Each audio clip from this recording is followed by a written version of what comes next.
Hello there, welcome back to my Pokemon Renegade Platinum playthrough. Last time we did most of the Eternal Forest. This time, before we actually leave the forest itself, we want to go into this odd little area right here. I think there's one hidden item waiting for us right here. I'm trying to avoid the grass. There's one item all out in the open. Yes, we're going to the Old Chateau. We're also going to be going to Route 205, the northern section, exploring the outside of the Eternal Forest because those Beedrill hunters should be gone, and finally getting our first foot into Eterna City, where is the city that has the second gym badge. And I don't really mind fighting these wild Pokemon, as I said before. You really can't get shiny Pokemon if you put repels up all the time. Anyways, I forget what a hidden item is. Maybe it's right on that fence. Ugh, a Paris. Good. It's not a bad Pokemon. I would, if it wasn't like a hard mode hack, I actually would try and use Paris one of these playthroughs. But TM65 Shadow Claw, it has been changed from the previous game. Or from the original Pokemon Platinum, where it had 65 power, it was a ghost type, did physical damage. Now it does 80 damage. So a lot better if you're running a physical orientated, that's not a word, but I like saying it, a physical orientated ghost type. There you go. It makes Dusknoir and Dusclops a lot more viable. Hello there. I heard it's amazing when the famous purple stuffed worm in Flapjaw Space with a tuning fork does a raw blink on a Harakiri rock. I need scissors 61. That made a whole lot of sense to me. Do you love Old Chateau? Let me take a look. Why don't you have an Old Chateau you really want to use somewhere right now? Old Chateau. Hope you enjoyed it because it was very nice. Goodbye. So it's basically a full hill, as you probably already know. It's I usually don't use them because ooh, rare piece of rare candy. Because you don't really, they're like a novelty item. It's like a rage candy bar. You know that you're not able to buy them.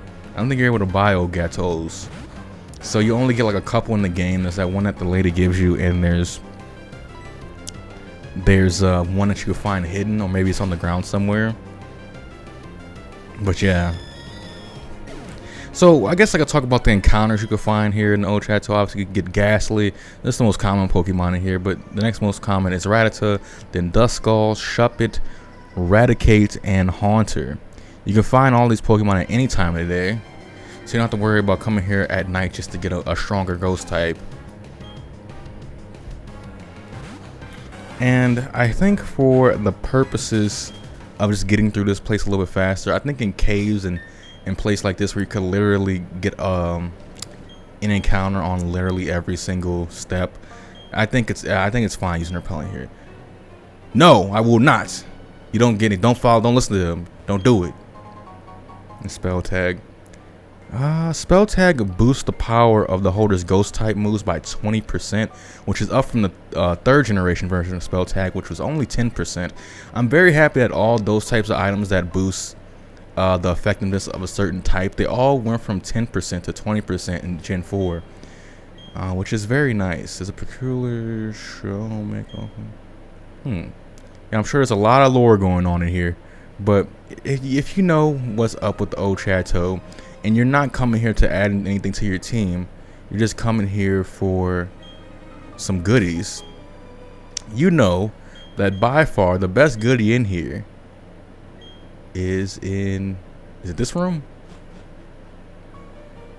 Nope. Oh, well, why did I leave? There's still a beautiful item there. Let's see what it is. And another Old Chateau. And arigato.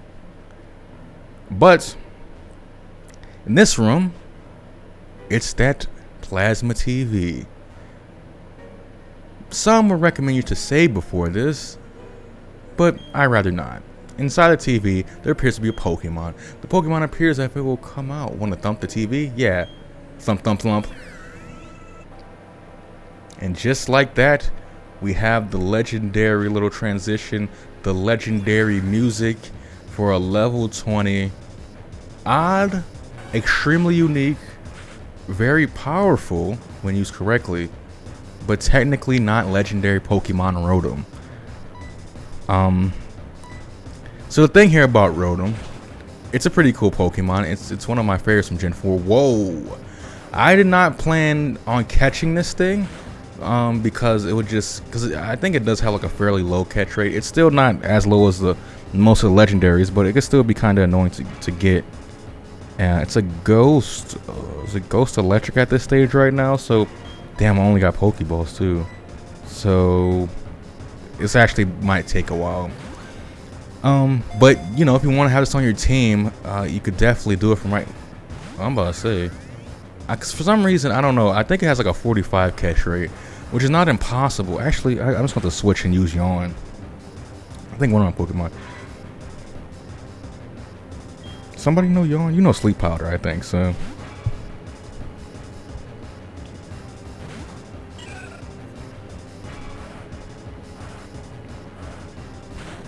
But one thing about this, what I was saying before, is that you might want to say before this, but I am not going to, because in Pokemon Renegade Platinum, this encounter of Rotom is repeatable at literally any time. I think you might have to walk in and out the room, but you don't have to wait another day.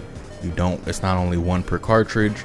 You could literally keep coming here until you got Rotom. I don't know once you catch Rotom if oh damn, it's fast. I don't know once you catch Rotom it keeps spawning, but I know that the Rotom is gonna keep appearing in this TV as long as you want it to, as long as until you want to catch one.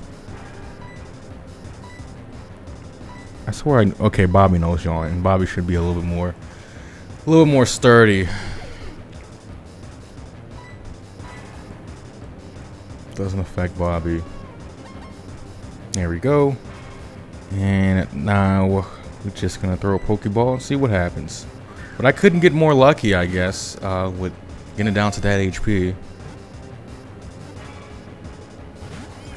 Yeah, so once it falls asleep, it should be caught in a couple balls, if that. Should have used Shockwave the first time. So this is not a bad set that we're getting this Rotom with. So if you really want to add to your team, I think that it's a great option, because it's just my favorite form of Rotom, which we can access not terribly soon. I think the sooner you can access it might be a few cities from here. Damn, we got 3 shakes. Come on, man, come on, just stay in the ball. Just stay in the ball, man.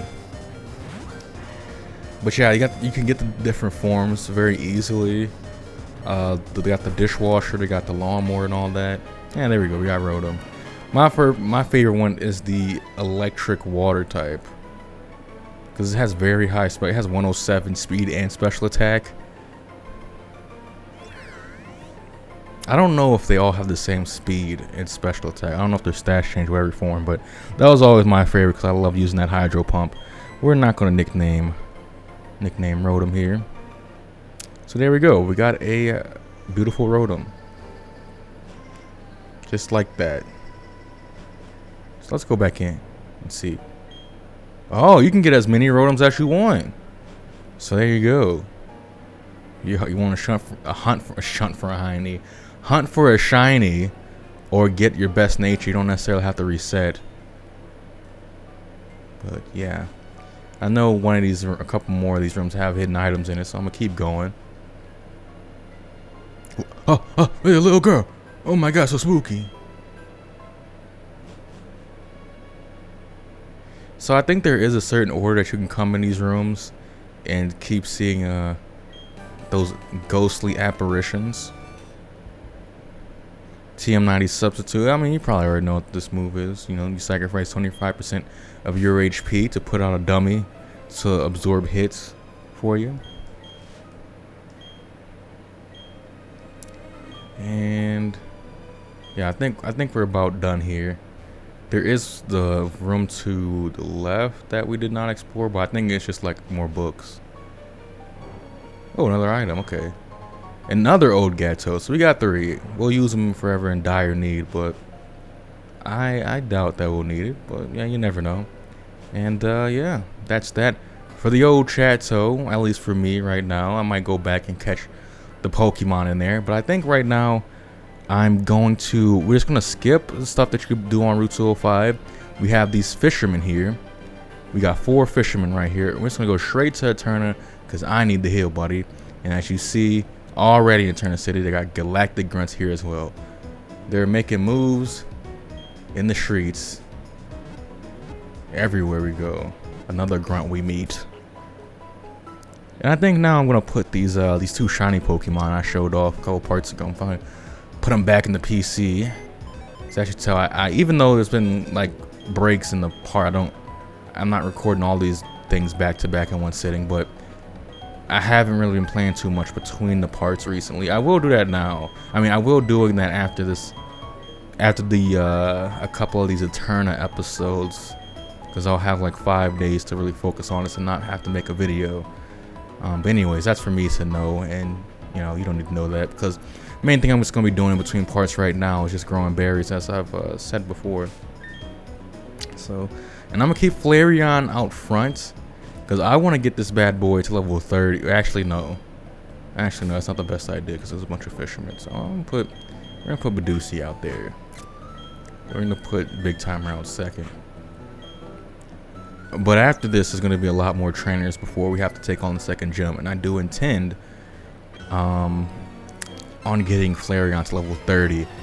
We won't see Pokemon up to level 30 in the second gym, but it's just nice to be prepared, because it's going to be Flareon. I'm trying to get Flareon to do a 6-0 sweep of Gardenia's team. But anyways, on this route, the northern section of Route 205, we can find all sorts of Pokemon, from Bidoof, Slowpoke, Meryl, Croagunk, Execute, Volbeat, and Illumise. I don't know how you pronounce it. We can also, with the Pokeradar, you can find Yanma here. And if you get served, you can find Meryl and Azumarill. With the Rise, you can get Magikarp, Corphish, Gyarados, and Crawdons. Or that was just with the various rods. With the Super Rod, you can only get Gyarados and Crawdon. The Good Rod and Old Rod have Magikarp and Corphish only. And on the honey trees, if you decide to slather honey on here, you gotta know that the encounters are different from the other honey trees we've been seeing. So you're trying to hunt that elusive Munchlax, you're not gonna be able to use this tree as well to get it, because you only get Starly, Pidgey, Hoot Hoot, Tailo, and Farfetch. A bunch of birds of various quality. I kind of like them all. Hoot Hoot being my least favorite, but a notable thing about Hoot Hoot in this game is that it's at least when it evolves into Noctowl, it has a psychic subtype, so it gets stab confusion, and I think Noctowl might also be able to learn psychic, maybe Psybeam. So you get stab on that, which makes Noctowl a Pokemon that I like design wise, but in the game it just like, after like the midway point of the main story, it's just not the most powerful thing, because its best moves it doesn't have stab on. Well, you know, such as the game. This guy probably has like 4 Magikarps, maybe not. Sludge. Let's see, how much power does Sludge have? 75. Okay, we're getting rid of Sunspore. Fuck that. 75. So that's another changed. And you know, in original Gen 4, 3, and I think Sludge has been in the game since Gen 1, but Gens 1 through 4, I'm pretty sure Sludge only had 35 power, maybe even less than that. I don't even know. That's crazy. So let's Sludge one more time. So yeah, the Fisherman Andrew here, he has 2 Magikarps and a Phoebus. A Feeble-Bass. Nothing too crazy, it's just that it's just a gag trainer. I don't get it. I really don't get it. I don't mind it because, you know, it is experience, it is EVs. because in Gen 4 you do get EVs off the trainers, unlike previous generations. Or I should say just Gen 3. Before this, you did get EVs off trainers, as far as I know, which is odd.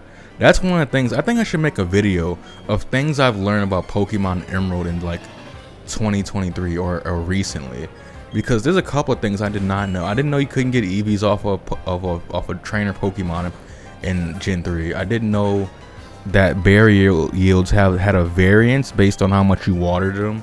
It seems intuitive, but I never knew that.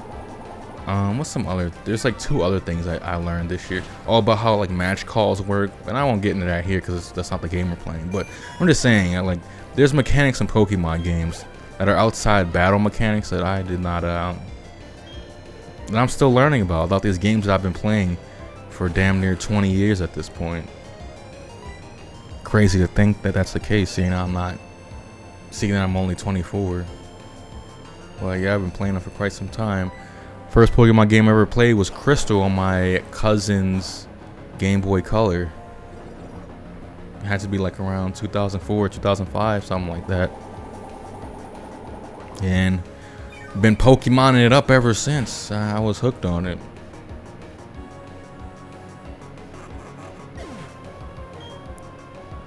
All right. 22 for Badusi. We're leveling up very quickly. But the game is to equally level, because it's very easy to rely on 1 or 2 Pokemon, let your other teammates lag because they don't have a type advantage over the area, and that's sort of my fear. But we do have, before we have the second gym, we have a route east of Eterna, and we have on the other side of Mount Coronet, we have the other side of Route 211, which I think we can battle some trainers there. So we do have a little bit of time for get Big Timer up if need be. And this will be the last fisherman on this route. Wait, oh, he doesn't sit back and fish casually. It's a grown-up's hobby. I agree, but I enjoyed it more I enjoyed it as a kid. I don't even think I fished once as an adult. I think I've only fished as a kid, and I really enjoyed it. Hey, more berries! We got 4 more berry patches. We're at 10 berry patches. So holy shit. So if you plant these 10 patches, like 10, let's say Chesto berries, and you water them regularly, in 8 hours or so, you will have 10 times 50 Chestos berries, just like that. You get rewarded so much in this game for taking care of your berries. I'm not gonna plant them any right now. I'm gonna wait for later. I don't want to even worry about that. But you don't get punished for not watering your berries, because you always get 2. I think with most of the low level berries, you always get 2. With the higher level berries that take longer to grow, and you need to water more, you have to water, you still have to water every hour, even though it takes like 3 days for it to go into bloom. If you don't water them at all, they will only give you 1 berry. So that's something to note. If you're trying to get more Palm Tree berries, make sure you water it like every 2 hours or something like that. And now we have a passageway from this Route 205 to the other Route 205 is perfectly clear. And I guess we could talk, what are some of the, on the honey tree, as you might expect, you can get Beedrill. And that's the only Pokemon you can get from that particular honey tree. You get 100% of the time when you slather honey on it. So if you want a Beedrill at this stage of the game, go on right ahead. And the TM82 Sleep Talk picks a random, once you're sleeping, it picks a random move from your move set and use it for an attack. So you could attack somebody while you're sleeping. But I think in this game it does have a chance of, like, if you use rest into Sleep Talk and your other 3 moves are, let's say, rest, tackle, and shockwave, you know, there's a chance of it using rest again, and you'll basically like waste a turn. That's why I was never too much of a fan of the Sleep Talk, the rest into Sleep Talk strategy. I'm more of a Resto Chesto type of guy, and even then I don't even do that quite often. But with that being said, I think I'm gonna bid you adieu. This part didn't have really much to it, but I did enjoy it. I feel like we made some serious progress, seeing that Badusi's level 22. We got a Rotom, fought 3 trainers, and finally are here in Eterna City. So with that, I thank you so much for watching. See you next time, folks.